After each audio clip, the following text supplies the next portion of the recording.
رسیف پرتوکان دکویت جادا زانکوها موصله لسر روبر 105 مترین چارگوشه لسر جادا گشتی اف جهه هاتیت ترخان کرن جبو پرتوکان روژانین اینی خلق قصدا اوی جهی دکن داکو پرتوکان بکرن زوربی او کسین سردانا رسیف پرتوکان دکن تخار روشنبیر و خواندوانین پرتوکانه أكيد هذا المكان بێگومان me ev cih hilbijartiye da ku texa rewşenbîra lê amade bin me cihên wisanînin tenê ev ciheye me nav kiriye Resîfê Pirtûkan.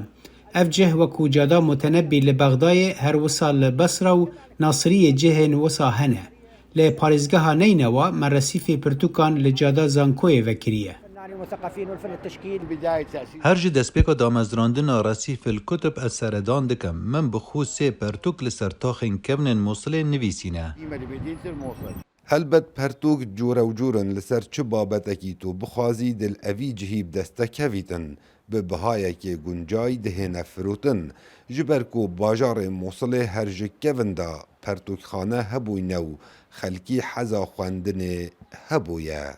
طبعا هنا رواد الكتب لفيري خويندوانين پرتوكان زورن هر پرتوككي جيروكك يان حكمتك تيده هيا بباوريا من خلق روشنبيرن لي هاري كارينينه وكو هندو بينن خويندوانين پرتوكان زورن و بردوام تفلي پرتوكان دبن رسیف پرتوکان جلای هنک روشنبیر و نویسرین باجاری و هاتیه دامزراندن و حتی نوکه جلای حکمت محلی و چه هاریکاری بو نهاتیه کرن. نعم جاءت فكرة تصيب Hizra damezrandina Resîfa Pirtûkan hat piştî rizgarkirina bajêr ji destê Daişê. û hinek kesên naskirî ev kara li ser milê xwe hilgirtibûn weke Salah Mesrî û Salah Werrar û hin kesên din li bajêr.